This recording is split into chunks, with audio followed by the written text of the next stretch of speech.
acid. Okay, it is what is the derivative for nicotine. But niacin and nicotinic acid are key in the ability to be able to run what's called the Krebs cycle. The Krebs cycle is that oxidative component that creates energy for us. And without B3, you have absolutely no way to make energy. I also believe that the other day when we talked about the formation of blood, hemopoiesis, we talked about B3 because to make red blood cells, you must have B3, B6, and B12. Pantothenic acid, or B5, also found in that Krebs cycle in the ability to create energy. There are our sources, and look, these are very common things, right? Chicken, mushrooms, peas, avocados have become very, very, very popular recently. Cauliflower, broccoli. But they are key in our ability to go through cellular oxidative catabolism and to create energy in the body. B6, our good friend B6, called pyroxidine. Pyroxidine, pyroxidine.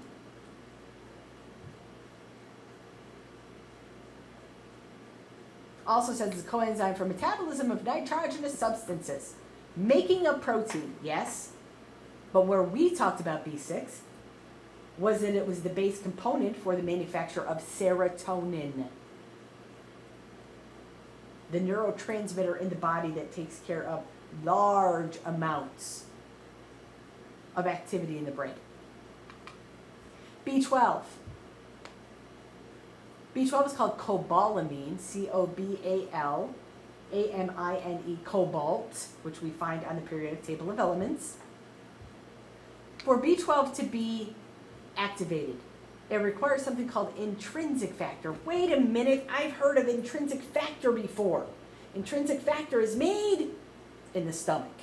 Okay, so the stomach actually manufactures that intrinsic factor, and it's shuttled into the large intestine, which allows for that B12 to be activated and to properly distribute neurological messages along our nerve and nervous system.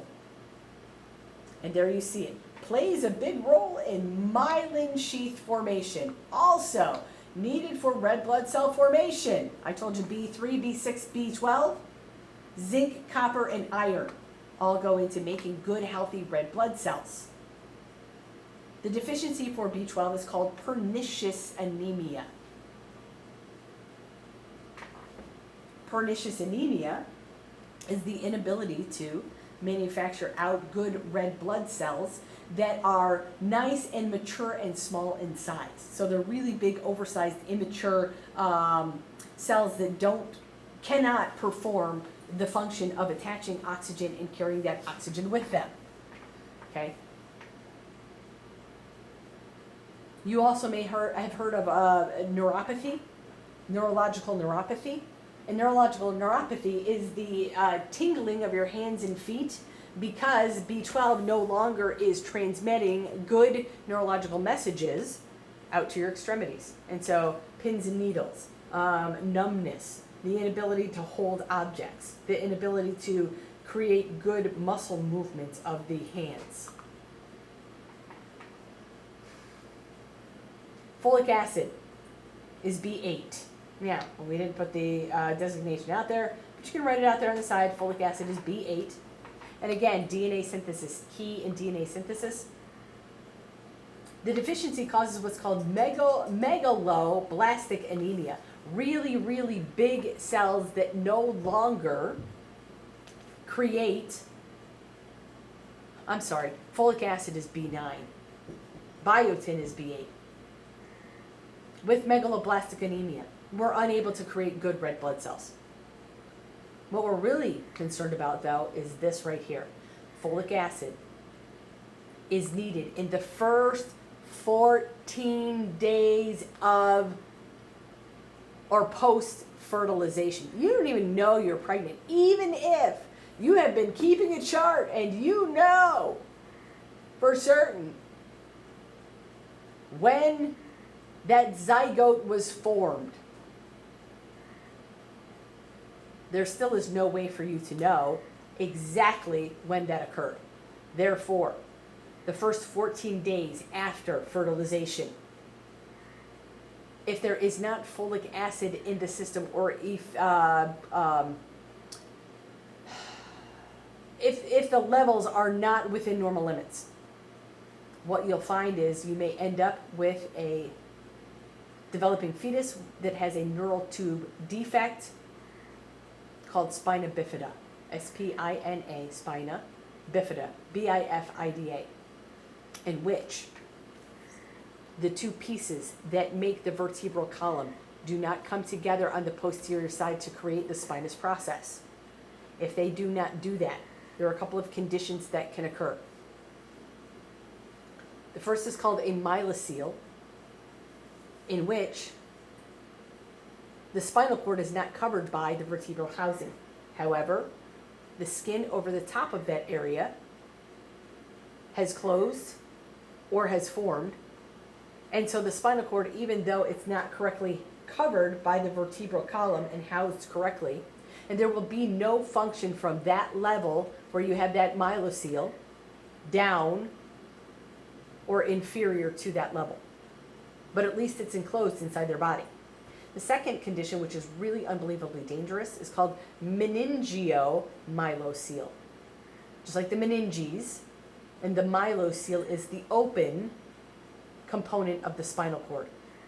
This is a condition in which not only does the vertebral housing not form, but the posterior aspects that cover or house the spinal cord do not close either. And the spinal cord is exposed to the environment around it. Wow. Talk about a risk of infection. Watching the news as we went into help neutralize what was going on in Iraq a number of years ago. It's been probably 15 years ago now. One of the big stories that came out was about an infant who had been born in a village, a remote village out in the middle of nowhere. And the medic found, the villagers came to the medic and said, there's something wrong with this baby. And the medic went in and he took a look and realized that this infant had a meningomyelocele. And so he, first question, how old is she? Because if that is not repaired within about 2 weeks, they will not survive it. Okay? And the infant was less than a week old. And so the medic literally looked at the mom and said, let's go. He scooped up the infant, and they immediately life-flighted the infant back to the base, transferred that infant to Ramstein, which is in Germany, and between Iraq and Ramstein, put out just a plea to anybody who was willing to take on this case, in which they needed to be able to repair and close off that area to encase the spinal cord back inside her body, because she was at a high risk of infection, because she had been born in the village naturally without any medical care at all. And so a doctor in the Atlanta area volunteered to take on a pro bono case. And I know that she arrived, and I know that they went through the process of the surgical procedure. They never really did a lot of reporting after that. I'm sure if I went and dug it up, I could find it. However, they were able to repair the myelomeningocele. She is paralyzed from that level down. However, she is alive. Because what we're really concerned about is risk of infection in that meninge, or in the meninges, rotating that infection back to the brain. Okay. Biotin, which is B8, big coenzyme, but we'll talk about the fact that it is a really great generator of integumentary products. So hair, skin, nails do very, very well with biotin, which means that it is causing a lot of growth factor in the body to be emitted. Vitamin C, which is called ascorbic acid, is key, unbelievably key in collagen formation. It makes all of the matrix for the collagen. So what does that do? Makes all of your muscle, makes all of your ligaments, makes all of your tendons. So all of the connective tissues are a vitamin C collagen-based material. And if we feed the body some large doses of vitamin C without upsetting the system too much, you will find that there's a lot of growth and regeneration. So I know we talk about it in context of the immune system, and it does. It does a very nice job in the immune system. However, we also know that it is the repair material. So vitamin C and A are the two big repair materials or growth materials, products that lay down new material. Okay, probably about maybe the start of the basketball season. So maybe December-ish. I had one that was playing basketball, and he was kind of complaining because everybody else is taller than him, and everybody can out-jump him, and everybody's just a little bit bigger. And he really is just now going through the initial stages of puberty. He's 14. And so we're starting to see some of that testosterone, but you can have all the testosterone in the world. If you don't have the component building blocks or the materials, you can't build anything. So I told him, hey, you want to get bigger, you want to get stronger, you have to start eating something that's very high nutrition. And of course, that's a struggle always. But I said, let's start supplementing you with some vitamin A and vitamin C. And he's the kind of kid that if he starts to see results, he'll do it. And he'll make sure he does it regularly. And so he has done a really good job of keeping up with the vitamin A and the vitamin C. And we took a picture last year because his birthday, Dad's birthday, and the little clown all had birthdays within about 2 months of each other. So we went up and had dinner. And from 1 year to the next, because he took a picture with his dad, he had grown more than 6 inches. And I contribute a lot of that to the amount of vitamin C and vitamin A that we've been pumping into him. Because if you have the building block components for the construction, and you have a little bit of testosterone, that testosterone will convert those building block products into new tissues for the body. Okay, and so I'm interested to see what happens over the next couple weeks or months. Between now and the start of school to see if he doesn't also continue to grow in height. His feet, he's now got a size 11 shoe. He's 14. He's got a size 11 shoe, and it won't be long before he's outgrown that. But he's only about 5. He's finally a little taller than me, 5'5", maybe 5'6". But I don't think it'll be long before he begins to really challenge his dad, because the amount of raw building block materials that you are providing really, really, really substantially helps with that collagen formation. Okay. Here are minerals in our trace. Now, these inorganic nutrients, calcium, phosphorus, sulfur, sodium, potassium, chloride, magnesium, we will talk about them extensively when we get to chapter number 25. Okay, acid-base balance and electrolytes. Trace elements we will also talk about when we get there. Energy requirements, and again, I'm not going to continue to beat a dead horse. When we talk about energy requirements and basal metabolic rates, everybody's a little bit different. How do we make that energy? Glucose in the presence of oxygen, big arrow, provides for us ATP. Energy plus CO2 plus H2O. Okay. Basal metabolic rates are going to vary by gender and body size, body temperatures, endocrine functions, how well that metabolic process is working. Energy is needed to be able to support muscular activity, maintain body temperature, growth in children. So our day-to-day actions require a ton of energy.